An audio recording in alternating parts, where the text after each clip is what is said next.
rien à voir avec Eto. Normalement, c'est que Eto qui est en ouverture à 4. Ah, alors c'est pour cela qu'ils ont parlé de 100 000, quelque chose comme ça, pour une prestation de 5 minutes au stade. Dans le bas montant, on va foutre un gâté, mais dans le bas, on va tout au fêlé, on va y battre. Tu vois, on va t'aider. La joie, on y a un beau fêlé, moi, oui, mais tu vois, tu vas aussi le fêlé. Libre à eux. Comment tu comptes faire? Parce que j'ai eu des coups de fil déjà aussi à Azou, mais la je sais pas, parce que c'est vrai que dans les chantiers en question, ils ont une très représentativité. Mais comment tu peux gérer ça? So, il y a maman Mokonza Mboka ou les Lanzengono Mabe. Il y a un salon. Il faut annoncer officiellement. Mais non, les 20. Là, Youssoufa, on a 4 collaborations. Il y a des bosso, titre moi, on a Balater. On a Youssoufa. Il faut coupler Youssoufa. En dehors de Youssoufa, il y a qui? En dehors de Youssoufa, là, la grande brité Youssou Ndour peut être Tetibo. Ah bon?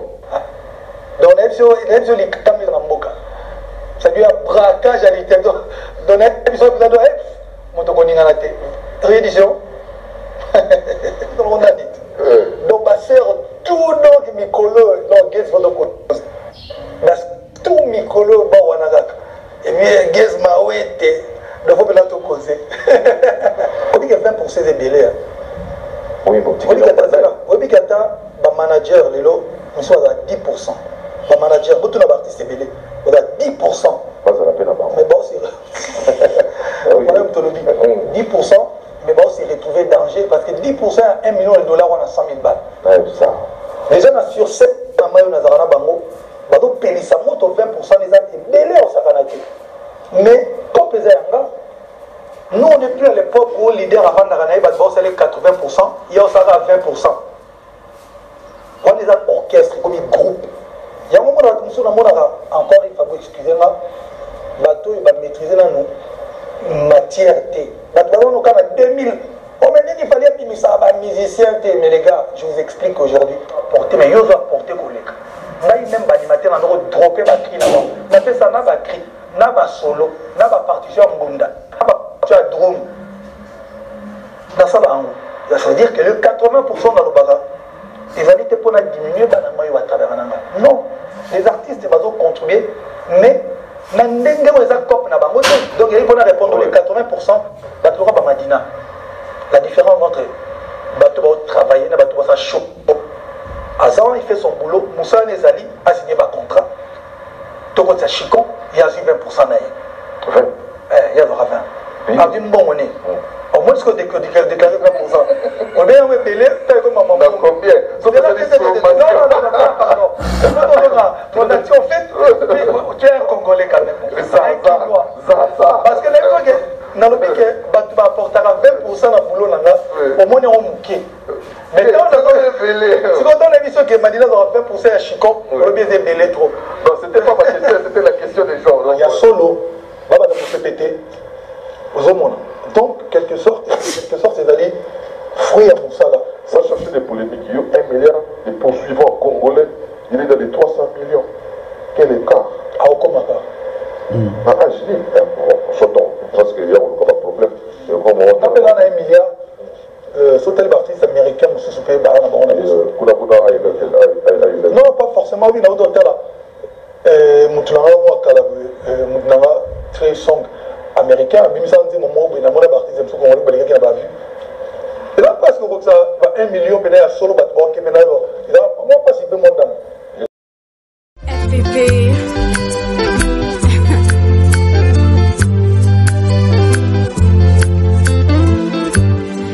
FPP.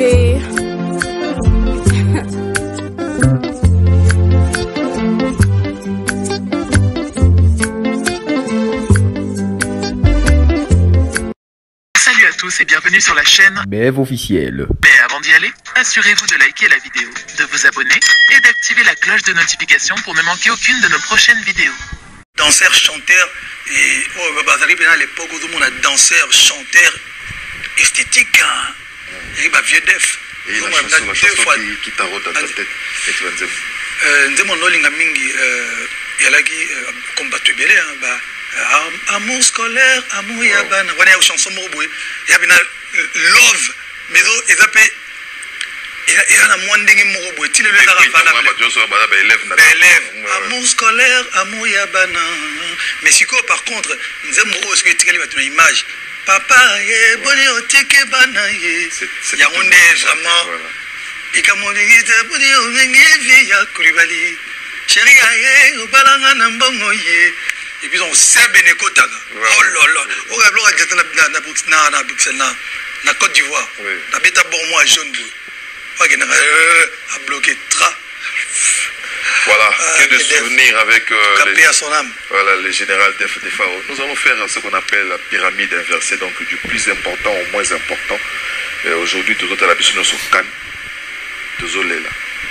Pour la première fois, tout comme on a 24 représentants, Bissoto Tchatchete, mais tous a éliminé. Et il y a quelqu'un qui nous a représenté. Encore une fois, félicitations et merci. Merci. Il y a 24 clubs, nations, Tozati. Mais il y avait un Fally Ipupa. Ouais. Merci pour ça. Merci. Qu'est-ce que tu peux dire? Parce que les dimensions devant entendre 500 millions de téléspectateurs. C'était une grosse vitrine entre nous, soit dit. Ouais, une grosse vitrine, oui. Surtout que mon épisode de Kola. Journaliste je pense que Claude Leroy Claude Leroy qui est Canada, il y a une importance que les gars Coupe du Monde pour les Africains. Bon, n'a pas affirmé en côté mais n'a pas en pété parce que je pense que les compétitions et vendent ça rabat belé n'a pas nda coupe en retard là total en retour à petit. Grâce à la musique et ça qui est bon. Vivre en Europe quoi. Je crois que c'est ma première fois à vivre ouverture et puis match à Liboso dans le stade de Nathalie. Sans chercher à te choquer, mais certaines mauvaises langues, les Kinois sont trop savants. Le barapati saraza banio solo ko bakombato. Oh non voilà. Oh na moka neti ya biso boye ndenge ni ba ke opona Fally.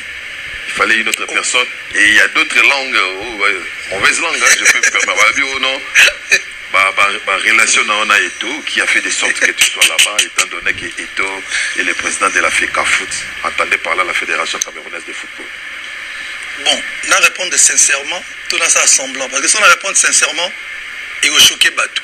Choquer Bissou. Batou, non. Choquer Bissou. Batou, comment on le monnaie? Bon, mon ital, ma réponse à l'OP, ça a vraiment. Dans sa semblant. Je préfère dans sa semblant. Tu as choqué Bissou la vérité. N'a choqué Bissou la vérité. Bon, Namboka n'est tout aux alliés. Sauf que il fallait pas mettre en Cannes. Net une ouverture, il y a Cannes. Ça dit ça, qu'il fallait la bonté. Tant qu'il y a deux bons, oh, mériter mieux que Ngaï.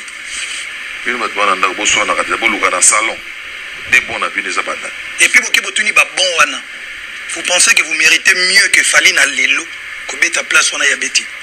Je ne dis pas que vous avez mérité que les Gabakiens soient tous démérité. Vous allez comprendre. So bazwa ki ata petit nanga Gez Mawete. Nanze mon ami kolwana borwana. Donc nga ça va bien. Ata Kulumba Kulumba et bien ça va souga na bien. Oui. Mais so bazwa pe aigle, ça lui souga na bien parce que non, en fait, il y a faute dans la tête. Dans la liste wana pour na mutu à faire l'ouverture il y a Cannes comme pas congolais monsieur Zaki a pas ngai. Il y avait un Nigérian, un Sud-Africain et un seul Congolais, Fally Ipupa. Donc c'est un gars qui est Congolais monsieur. Donc bande ko nanga ya Congo. Vraiment tout c'est ça dit ba lingba ba sepeli tende na betaki bo souffrir kaka bondima bolo ba isale za langa so inga tenga za Congolais monsieur za Nigérian ou Sud-Africain. Le bande ko na binu o sepela. Bon, je vous l'ai dit. Donc ça n'a rien à voir avec Eto quelque chose. Non, même si Eto qui est en ouverture à Cannes. Arrête. Non, je suis en train de négocier dans la bête, mais Chicon, non, nous, de commissaire dans la lignité. Vous pensez là qu'il y a un soukou? Oh. Donc, je suis coloboué. Je suis en soukoli, la latine, je suis en yembi, je suis en arrêté. Un sentiment non non mais quand on a dit que ça vitrine ça va te vendre entre nous toi dit et t'es ou peut sous comme pénalité davantage oui bien sûr et dans la vie vitrine à mon nene oui mais pour pas bien ngai wana pour ba bien donc yo mo mona stade bino télé na télévision faut tala image à 4 dans ça là encore encore une fois je me livre de choisir mais na kata na beaucoup de refrain le stade voilà na la kata exprès place wana pour bon ba yemba do bato tu ba yemba ki wana et ça lui peut can bien aigle venait qui tu wana na kata nini wana donc il fallait que moyena faire quelque chose. Et je vous l'ai dit, rassurez-vous que et puis très très bien. Il y a une source qui me signale que vous avez été payé par Total Énergie. Total Énergie. Oui. Donc CAF, on négocié. Total Énergie, nous avons Chicon. Malembe. Et puis Total Énergie, nous avons là-bas.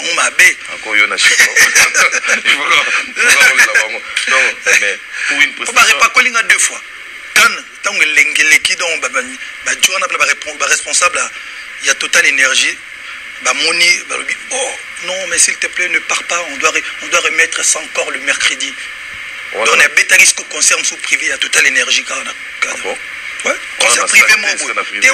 Il y a privé côté Moussous. Ah, donc c'est pour cela qu'ils ont parlé de 100 000, quelque chose comme ça, pour une prestation de 5 minutes au stade.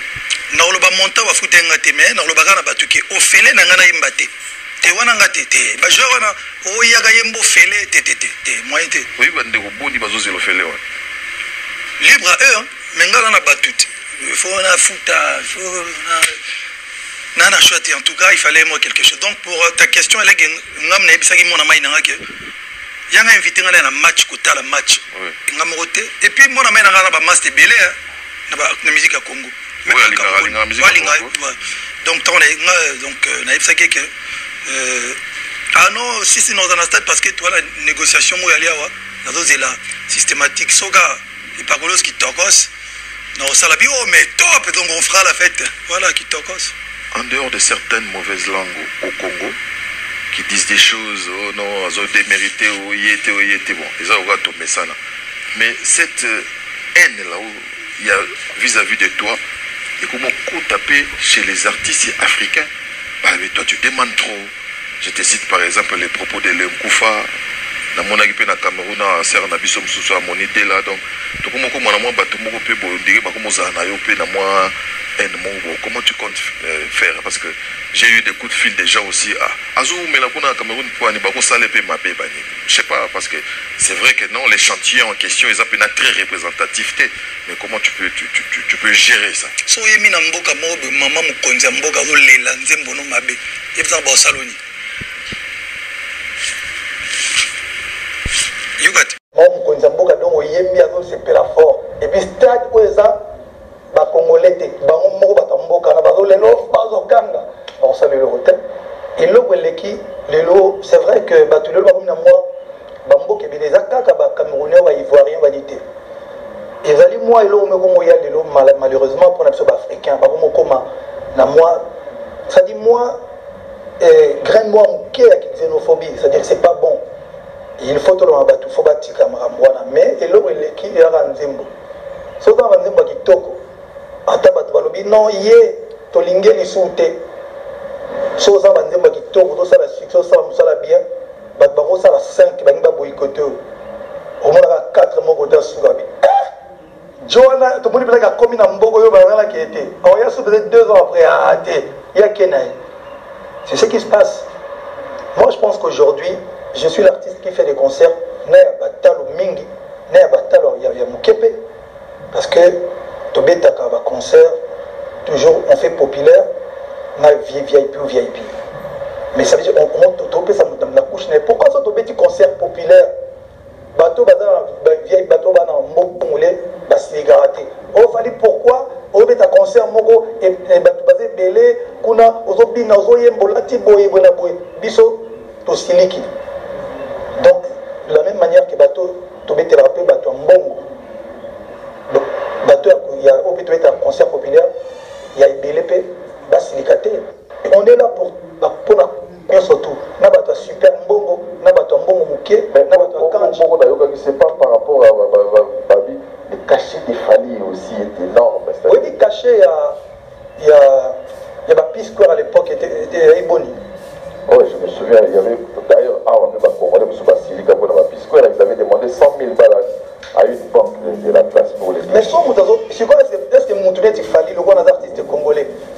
ici, par exemple, tous ces artistes qui viennent ici, là. Parce que on a beaucoup d'artistes, surtout. Ici au Congo, tu as James Bond, tu as Kassav, tu as Zouk Machine, tu as Gims, tu as Roy Wonder à l'époque, Jimmy Clip, Shaggy, on a chico ma pesa avant. Si on gagne au bimalo, comment vous appelez ça, Joanna là, non? Son producteur et moi, Monique, Batona Bazo mérité mon on a pesi bango. Un producteur et mon business, ça va business naïe, Azo fonte mon Azo mesanango. Les artistes américains leur boza bolobani. Parce que les artistes américains bah c'est 1 million pour un concert mon, bah 600 000 balles. Aïra na TUSB na DJ Chimbo. Azo ni ata playback complet, bah pese chicon. Si on nga na oya na lati bilamba, na toki, na bini, na s'échanger. Et puis na yembi bino banzembo. Il y a français na linga. So on fait un cachet wana bo aussi le pourquoi. Et puis donc au moins le problème est ba tout ba concert na so abimi. Les ba concert na na Abidjan, na ba Cameroun. Ba tout na ça ce système on retourne na bato. Est-ce que vous regrettez mon abi? Non, what tati lobby. Arrête. Oh, mais là tout na Abidjan tout na Abidjan qu'on est tourné l'année prochaine on met à 2 dates même place. Donc vendredi, samedi na Salouana. Nous sommes longues, on a déjà la date déjà. Naïbso anecdote mobo. Na signé à nous et les kaki, producteur montant comme aussi siaye, a fait un chicon, il y a 2 concerts. Si vous producteur vous soyez à le bio, s'il te plaît, Fanny, vous avez mis de somba. Concert, on a tout sur le chiffre, c'est pas surtout, c'est les 10 000 balles du colo, à tes que la vie production. Tout le monde qui négocie. À c'est là, à Zouambo Mouana. Donc, dès que tu as une date déjà trouvée dans Abidjan, le 23. Le 25 et puis le 30 ou le 31. C'est comme ça. Tout notre à Burkina Faso, tout signé hier pour la décembre. Mais c'est devenu un peu à la mode, surtout comme il a décembre, tout quand ça va au système. Et en tout cas, vraiment, l'esprit m'a bêté. T'es beau quand ça a maté. Le bâtiment va se précipiter de la façon à la lobby, son concert ici. Nous sommes tous les autres, qui sont Kenya, tous qui sont Lomé, toujours qu'il y a Kabinda, sur Maramoutou ici normalement. Tu as la thème, tu as un souk à se présenter. Puis son concert ici, bon, on a besoin au Kanga. Bukangi déjà. J'aimerais que tu puisses aller la date, parce que tu vas Micolo, c'est que ça est comme il peut à la mode. Il faut battre différentes dates dans il y a un concert. C'est bien. Moi j'ai vu des dates, il y en avait à peu près 20. Mais il y avait des dates pour le mois. Oui, le mois qui se remplace. Voilà donc des 20 dates. Mais dans un monde assez bien, notre culture, notamment à l'école, mais à un moment donné, je me suis dit, on a tout banana de octobre, 10 janvier. C'est épuisant, bien que c'est rentable. Mais non, en fait, il faut, toujours, et là on a mon il faut que ton énergie pour des bonnes, pour avoir de bonnes choses, raison, quoi. Je fais en sorte d'être encore toujours plus performant, et il y a peut-être 10 ans, sur la scène, on avait un concert et belé boy. La période est compliquée. Tant que vous voyez qu'il y a des moi, les mieux n'a pas concert autour, mais il y a des concerts où on a taillé sur scène un peu malade et fatigué. Mais je suis un professionnel. Si on a commis dans un podium, énergie, ça dit adrénaline, on est boosté et surtout que je dois défendre Moussala Nangaï. Donc, un professionnel, il faut y avoir que Oeza Moussala Nangaï. Il y a une période,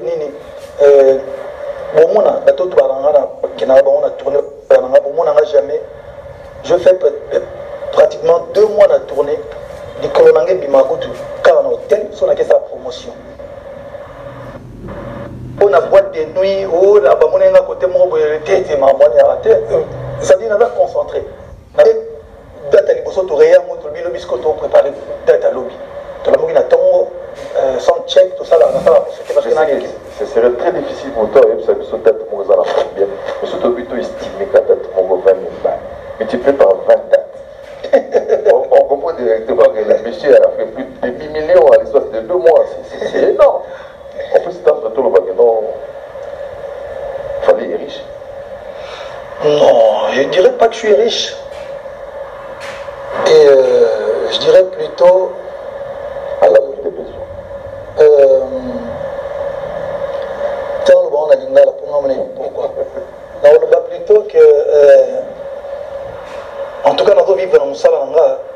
enregistré, donc ça fait Mikole Belé na vivre à Penza na musique.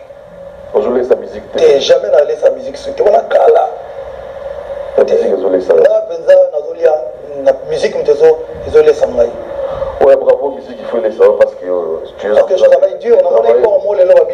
Quand je travaille 22 heures par jour, ça va calculer, il faut tenir rigueur, ça va calculer 22 heures par jour, ce qui 5 jours il y a la semaine, et puis 300 ou 260 jours, 260 jours il y a année, on a chancé. Non, c'est du travail, frère. Oui, moi je ne dis pas le contraire. Voilà, amis téléspectateurs, je suis avec Fally Ipupa, Handicap La Merveille. Je sais que vous êtes nombreux à suivre cette émission et je sais que donc déjà le lundi vous allez bouffer. On aura des émissionnettes, donc on est déjà habitués. Merci donc à J.R. Yobi Mpoke. J.R. Yobi. Voilà, là où tu es donc J.R. Yobi Mpoke. Bien des bonnes choses à toi. Nous allons à présent parler de l'année 2022. Il y a eu un massacre. À un moment donné, qu'est-ce que tu nous prépares? Avant que tu commences en l'année 2022, Aya Nakamura, il y a beaucoup de collaborations, il faut les reconnaître. Les lots, ceux la collaboration nous a permis le premier au Bassali collaboration. Alors, quelle est la collaboration des rêves de Fally Ipupa? Quelle collaboration des rêves de Fally Ipupa à l'étranger, c'est-à-dire dans l'univers musical il y a l'Ibanda, et la collaboration de Fally na Kinshasa. Waouh, je suis dans la question, mais question mauvaise, engendré par missionnaire et belé. Collaboration des rêves à l'international. En termes de voix, non, toute la collaboration, parce qu'avant de collaborer avec une personne, c'est que tu aimes, en tout cas, il aura ça là. Collaboration à l'international, je dirais, le lot, collaboration dans des rêves. Allez. Normalement, vous êtes avec Grand Prix de Djega, Jay-Z. Ah bon? Il y a un refrain, il y a un couplet, quand tu as souvent conclure un couplet mort. Pour la dimension, c'est pour la dimension, parce que pour moi, c'est l'un des meilleurs rappeurs vivants. Et puis, j'aime bien. Visionnaire. J'aime bien. On a un grand monsieur, donc. Oh, bah, tu ne sais pas où c'est là, pour ça. Ah. Il y a un. Il y a un, ouais. C'est-à-dire, dans le Congo. Il y a même. Ah, collaboration des rêves, collaboration des rêves. Tangangai. Collaboration des rêves. Tangangai. Nayo. Collaboration des rêves dans le Congo. Frère Naïmi n'a pas tu BLP. Il peut la paix et qu'on l'emporte. Une collaboration à la base, il fait taper un business où on appelle que. Oui, on va pas essayer le et t'es comme danger. Allez, collaboration dans des rêves. Donc, on a Katigati, petit n'a guez, ma vête mon panzi, petit n'a mon ndibu sur mon panzi. C'est solo bas. Mon ndibu, tu veux 4 à danse, mais surtout tu as 4 à danse. Tu veux 4 à danse au Saranate. La collaboration est très calée à moi. Pour n'avoir. Fally. Toujours on a des pièces sur terre. Parce que c'était sur. Au cas de la facilité. N'est que tu vas dire peut-être pour dans une collaboration tout court. Des rêves.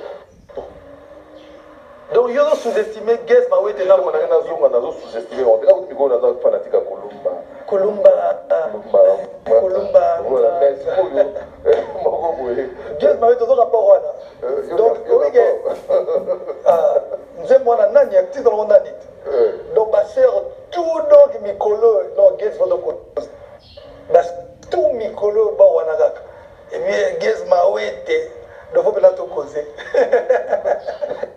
Non, en tout cas, les lots collaboration rêve, en tout cas, je prends l'artiste Mogo, la star. Pour moi, je pense que les lots sont de Betty Bob, ils sont 3.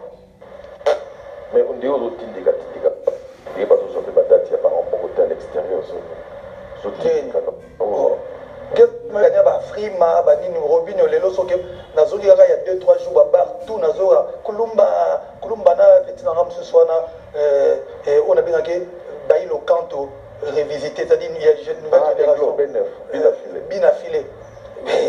Comme non, comme il y a tout à bête à Cannes, tout à bête Kakaskolga Hollanda, tu as Pamba, tu as un concert au Félé, concert Mo, bête à Mamnamango, ma bête à Bako, ça va chico, ma bête à Gros Antique, veut dire idéologie, gagner ça. Bazo bête. Pour quantifier lui Satan et remonter. Yassika.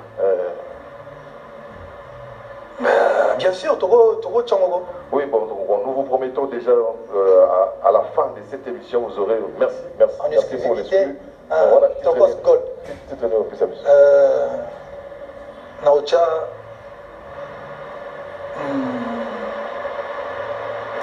Namon des photos, silence. Voilà, silence, mais nous n'allons pas nous taire parce que vous êtes sans ignorer que la télé déteste les silences. Nous allons continuer cette émission et j'aimerais bien donc proposer, je dirais, dédier cette chanson Silence à Fiston Bobol et puis à Mike Makema du côté de Lubumbashi. Tobi Mamoké, Nathalie dans les réseaux sociaux, c'est aussi de la part de Fali et quelle est, je dirais, la chose qui a poussé à ce que ta fille de moins de 10 ans, on va nous booster déjà des mois. Il se va faire la moine comme un médecin, comme un avocat. À la mort, on sentir que non, elle a du talent. Il est déjà dans les réseaux sociaux, déjà au remonté donc c'est vraiment une star. Dans moins de choses de combien de jours au quotidien d'Instagram, avec un nombre de followers. Oui, je suis sérieux. Je sais que c'est à la mode. Et puis c'est la fille des Fali, mais du moins. Quels sont les éléments ou les mobiles qui t'ont poussé à faire?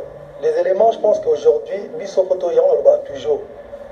Il faut Bisso Topé Saba, na Bisso Oyo, papa na Bisso malgré avec l'affection, le respect, toute l'éducation, tout dans le monde où tu as parlé. Mais et là, on monte en fait, il y a pas détecter tes pas na Bisso. Parce qu'on prend Bisso, va perdre un toi, quand la parent, Bisso, tu as Bisso d'ailleurs, génération Bisso, pardon, il y a que non, il faut qu'il devienne un chic médecin, ou il y a boyé. Et non, pas de talent, pas de danger. Justement, on a les fantômes. Mais les fantômes, on a sentir que na âge on a yembi juste. C'est-à-dire, on a note.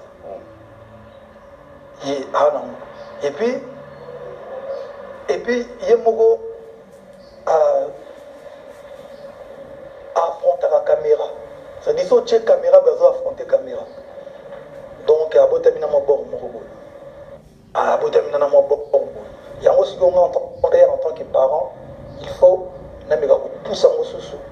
Bien sûr qu'il faut dans le cadre, mais il faut pousser en sous les lots pour nous sentir qu'il l'étoile. Nettement, net, tu ne trouves pas que c'est trop tôt? Trop tôt par rapport à quoi? Non, bah non. Quand on dit Michael Jackson, on a déjà découvert, déjà, bébé, on a déjà senti déjà des prêtres. Hier, on a senti un mot déjà qui est prêtre. Il y a aussi qu'on a obligé de canaliser et puis total.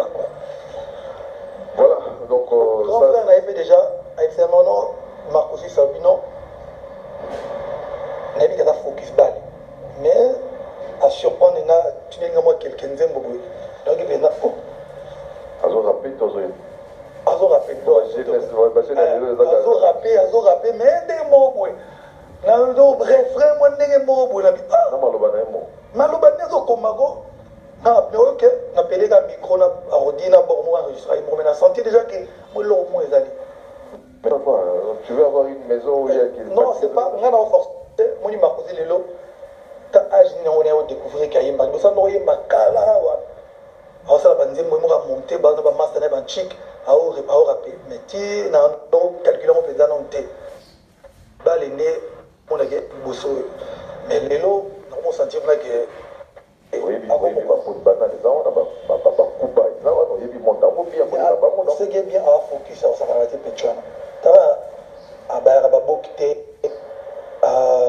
pas correct. Et puis moi, je fais la vision donc blague du théâtre. On a peut-être qu'on jongle en déni. Mais il qui n'est jamais là, il faut faire attention. Toi, tu es tout en parti. Non, mais tu as un Mikili. Tu as un cas bisodé dans Mikili. Donc, tu n'as pas eu la parler. Donc, et puis, on a coaché. Ouais, on peut que souhaiter des bonnes choses. Il y a un monde de ça, avec les musiques, il a continuer. Donc, ça va pas trop. Mais, vous avez je ne sais pas qui vous le parlez, peut-être pas besoin de tout l'argent à la honte. Derrière le succès des familles, il y a une grande maladie. Ça fait plus de 10 ans que vous êtes ensemble.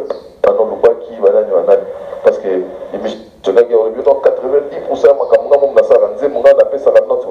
il y a les gens ont jasé, mais il va dire, mon tout pour récupérer, mais sur le côté artistique, derrière ça, il y a plein de gens dont tu ne fais pas trop démaquiller, les passer peut-être tout rater. Est-ce que d'ailleurs, Soulé est toujours parce que dans mon gars, comment le premier ministre, aux années. Non, Soulé, c'est mon jeune frère. Et les bisous, mon épisode de la génération Oyo, tout le monde tout va péminer nayo. Pas prospérer. Voilà, goûter. Bazala va apporter quelque chose et puis va porter Fumwama. Donc, Soulé, c'est un petit nanga. Les lois avaient d'abord conseillé la primature, mais ça a été un grand plaisir. Pour un jour, la mystique a formé. Dans son Bible, quand on est dans l'ambition, belé. Voilà, non, toujours. Non, je te confirme que tout aura toujours. L'équipe ne se sait pas tout. Maintenant, ça doit un rapport. Oui, en tout cas, sauf quand tu sois traître né à la paille. Tout non traître bazar. En tout cas, tout est bazar loyal bazar. Et puis, je ne vais pas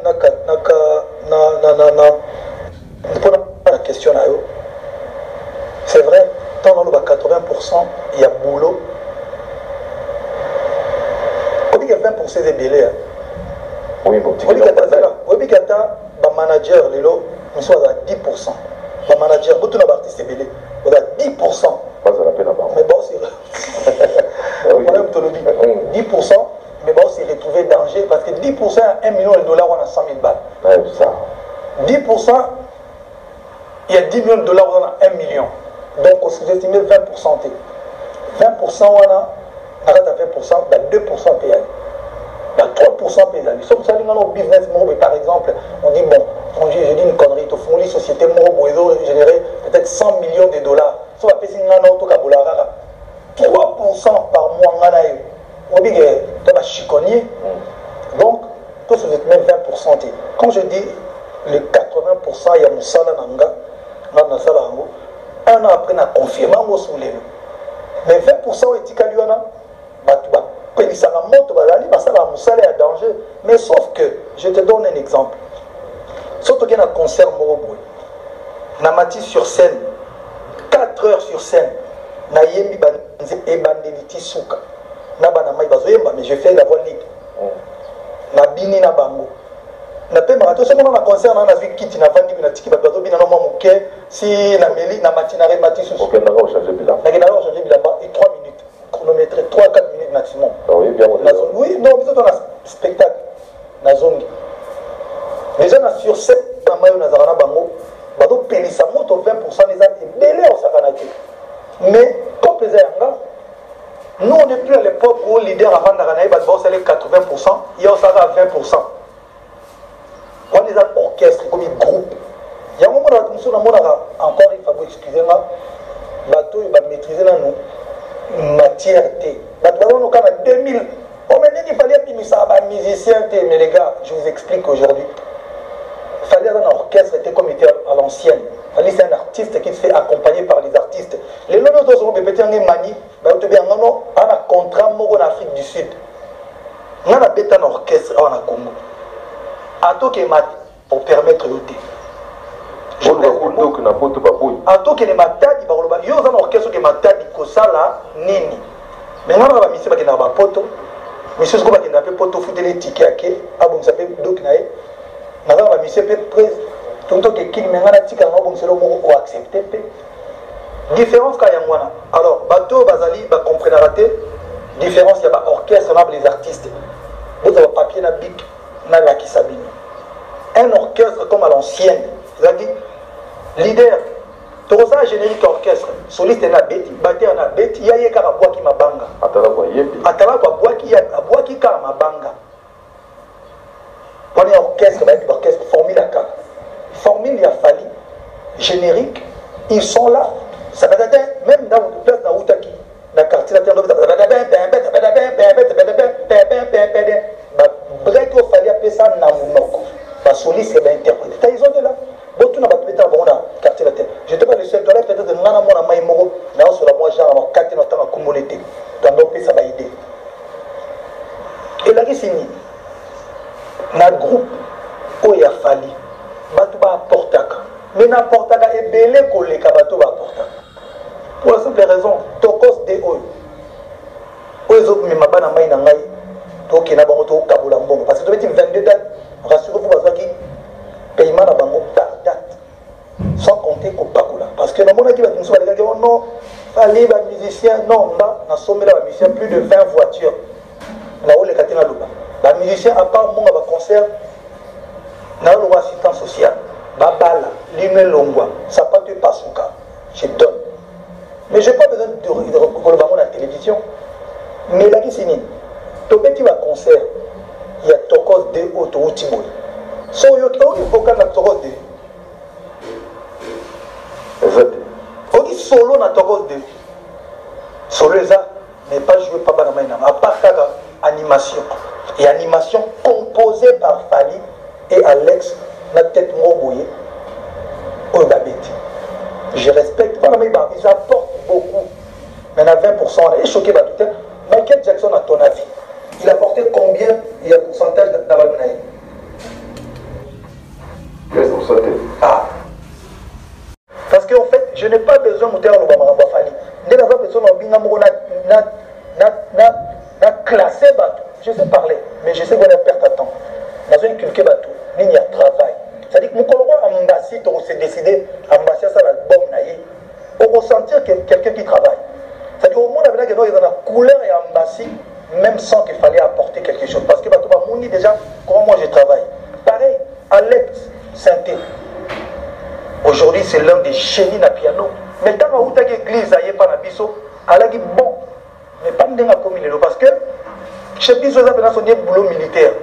Moi, mon cerveau est dans le studio, parce que moi j'écris des chansons. Et là, qui c'est né? Il faut inculquer battre. Il faut travailler. Quand tu te fais appeler leader et à groupe, et là, tu es leader. Il y a best. C'est-à-dire que si on a côté moro boye, il faut battre mon aké. Les musiciens n'ont apporté, mais ils ont apporté collègue. Même les animateurs n'ont pas droppé ma cri là-bas. On a fait ça, n'a pas cri, n'a pas solo, n'a pas partition en bunda, n'a pas partition à drum.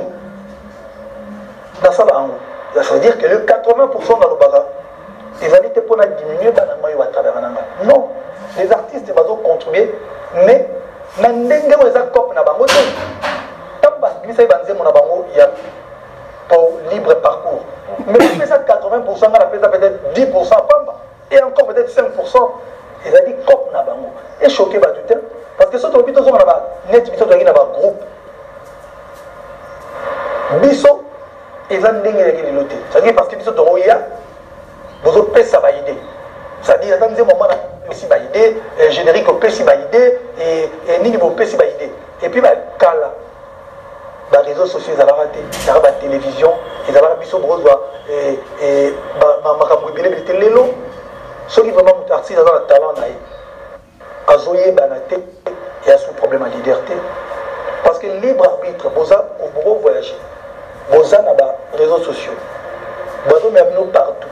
C'est-à-dire que au début que Calabso te trouve dans musique la bandale, tu dois imaginer pour les raisons à TV une fois. Mais les lorsqu'on a plus de 8 millions de followers sur Facebook, plus de 4 millions Instagram, bah concert tout au bêta, j'ai le coup de tête à cause de gâtés, bah plein, au bêta batoubaï. Félicitations pour ça aussi parce que je vois déjà en train de chanter aussi. Batouignon surtout au bazar pays, bazar star en Afrique, binon de Aopa pour la mino qui star et qui joue dans la télévision, ça va trop, à te poudre, à zo sabino, beau gazara star. Mutoura Natal et le barou de l'eau. Si on a un concert, dans par exemple, Nathan, vous mettez Bambiakabali, c'est-à-dire que Nathan Lelo, c'est une star en Afrique. Si on a tout ça démonstration dans son attaque, côté pour le côté, on est bateau la paille. Vous savez, tout le monde Nathan, c'est star en Afrique. Mais bon, il y a Congo. Il y a on a ce qu'on sent, star, il y a Congo. Donc, il faut répondre les 80%, Bateau Madina. La différence entre Bateau travailler et Bateau ça chaud. Azan, il fait son boulot, Moussa Nezali a signé un contrat. Togo c'est Chicon, il y a 20%. Il y a 20%. Il y a bon monnaie. Au moins, ce qu'on déclaré 20%.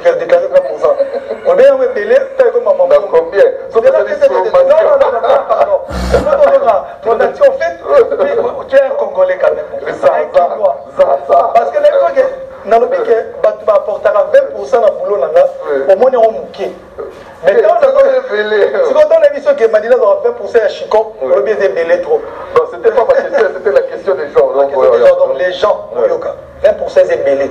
Quand Nathalie Okolo, tu apportes combien dans l'émission? 110. Nathalie Okolo apportera 110 et Chogué Binoté, là c'est Yekolo Cop. Non, j'ai blague.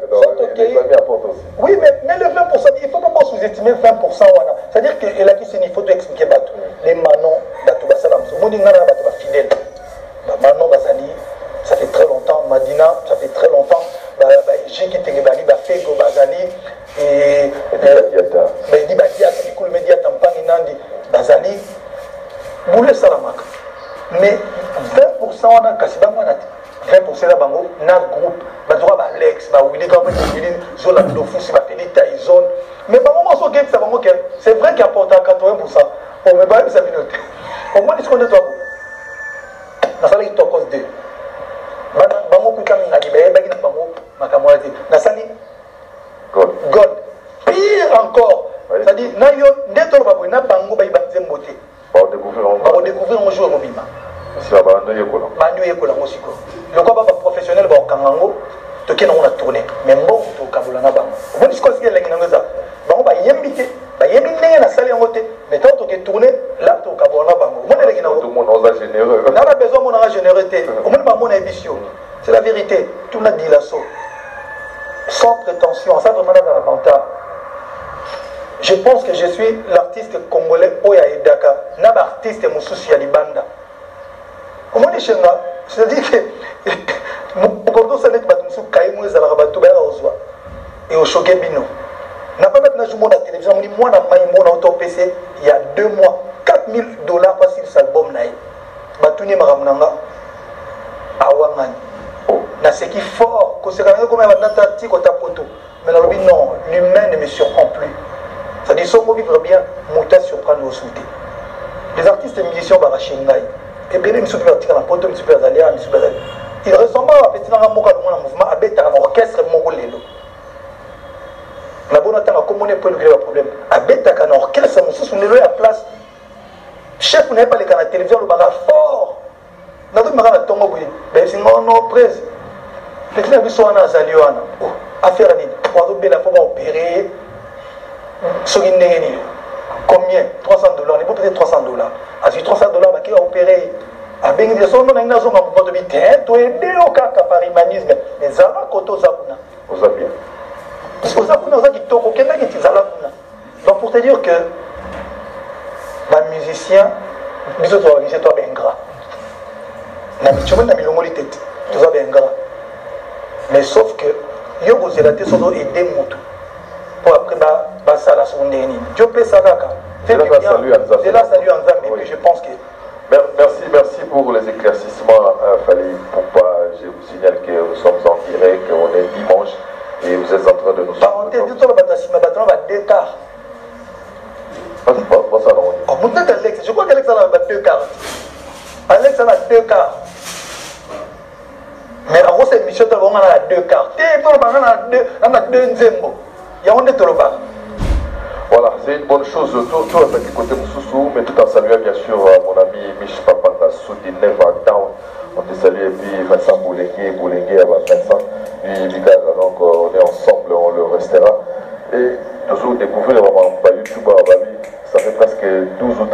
Kelly Charleston, tu as déjà pu saluer non? Kelly Charleston. Ouais, le général.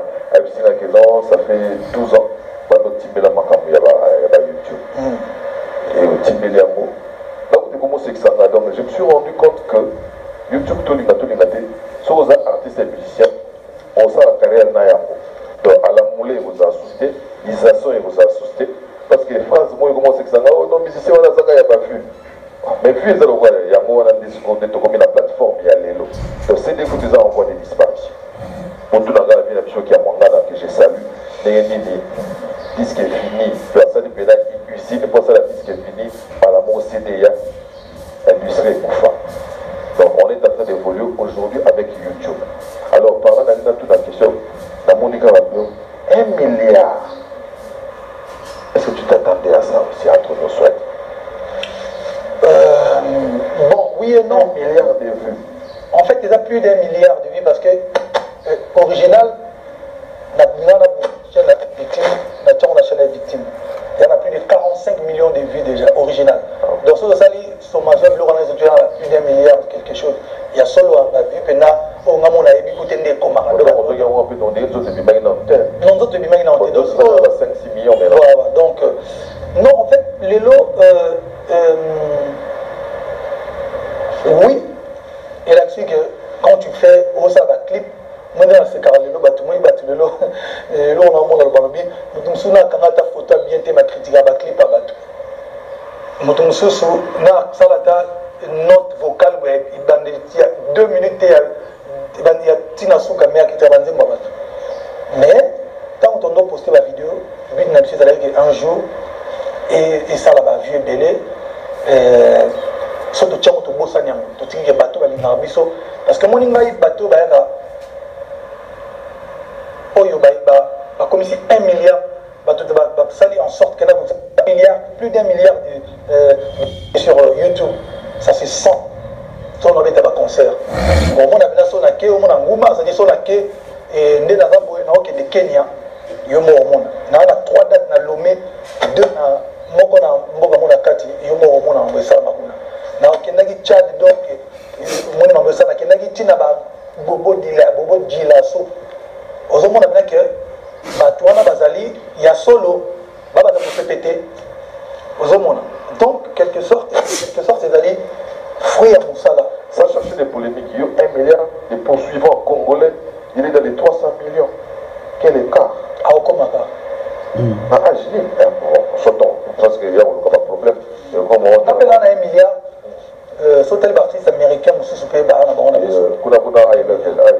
non pas forcément oui na hôtel là mutunanga moi kala mutunanga très song américain bimisa nzi momo na mona artiste msuko ngoli balika na ba vu et là parce que comme ça 1 million pena ya solo bat bon ke pena il a moi pas si be mon dame yo takara ba te yo zo boya basala yo tango no bimisa ba no ke bete donc le collègue de photo il va rappeler battu donc tu me vois dans la musique clip bon d'abord on a émission non na check clip na YouTube t ba pratique on a check clip na YouTube non tant on moni ba bien donc était le collègue na même ba mbule bela ba métier et puis na battu et puis na quand même fallu quoi na vie par exemple parce que à skip pratique on a sur le champ faut taguer battu parce que so taguer battu ba tant so temps sous voilà relation bien été parce que taguer bango moi dit que wana mais yo zo linga ba taguer et puis vous avez c'est pas que nous linga te ba taguer ngate na lobi so taguer ngai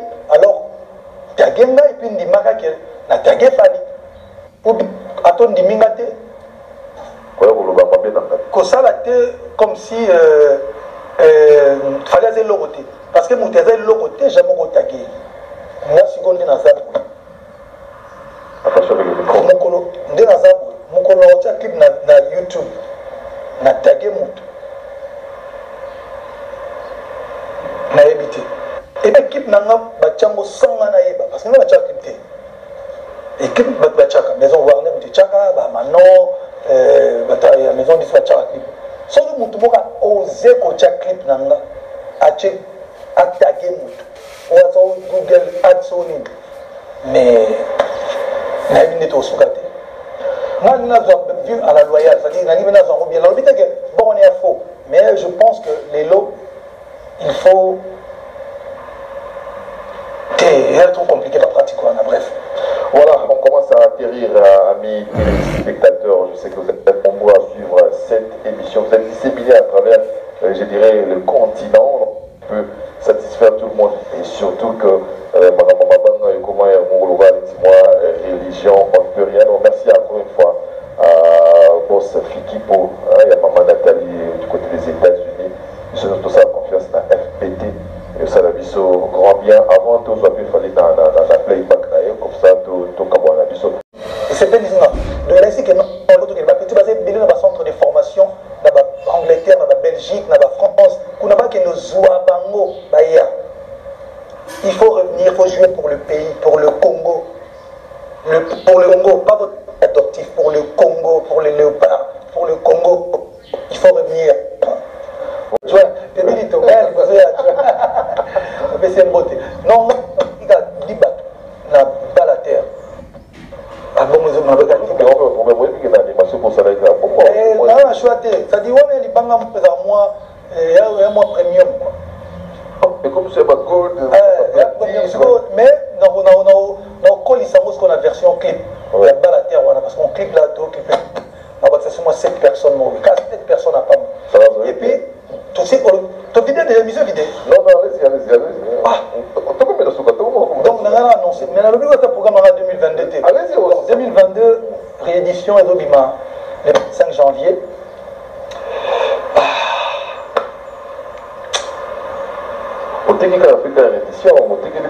Si on a continué, quand la même année, un peu plus tard, c'est-à-dire qu'on a été, on a mis jusqu'au album urbain.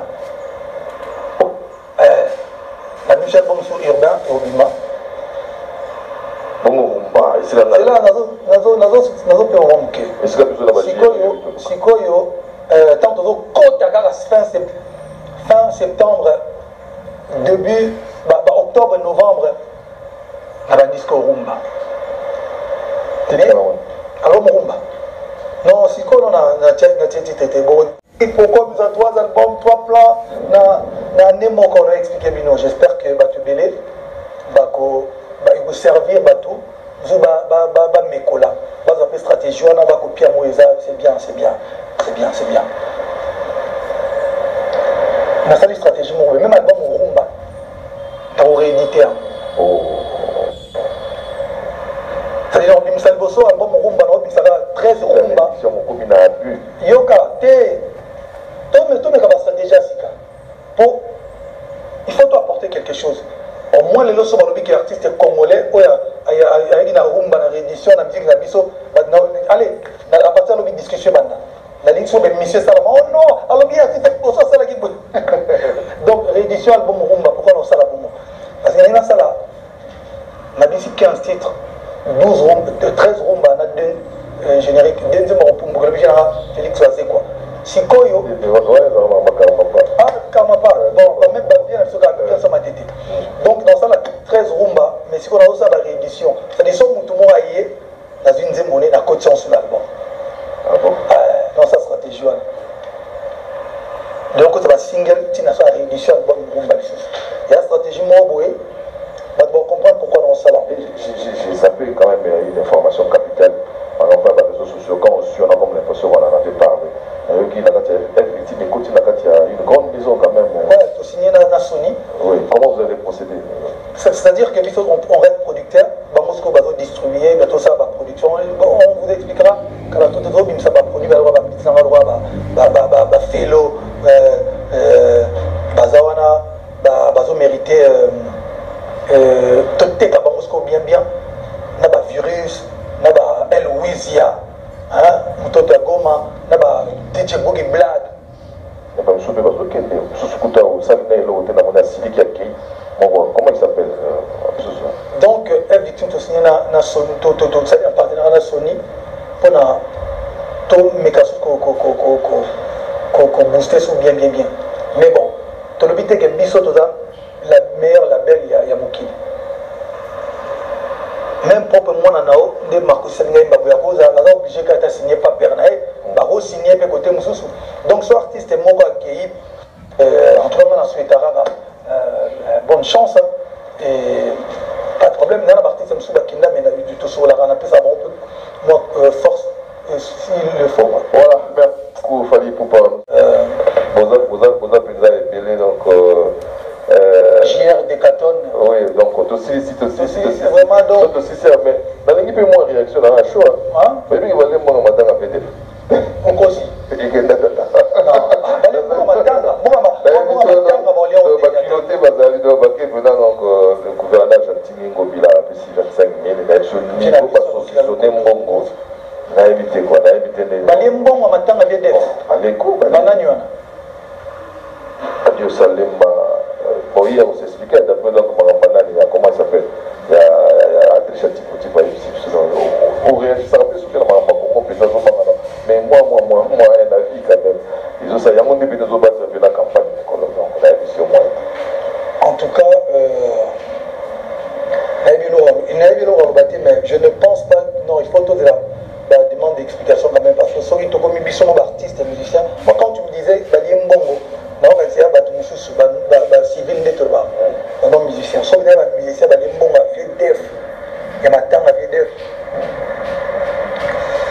Ouf, tu te comme le bouton, on a fait cotisation à la tête. Non,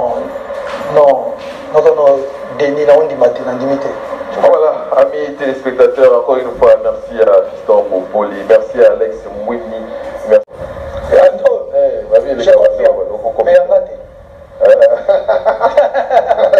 Voilà, à la grande famille à Warrior. Voilà, à toute cette grande famille, c'est vraiment une famille aujourd'hui. Je me suis rendu compte dans ma question, vous avez demandé à ce que je ne puisse pas. C'est ce que je fais. J'ai fait votre volonté. Et puis, encore une fois, merci à vous tous. Warrior, et Warrior for Life, c'est le Warrior suprême, aigle. Salute et on est ensemble. La réédition sera dévoilée ce 25 février. Tenez-vous prêts. Je salue aussi on est ensemble. Béni Couteau, donc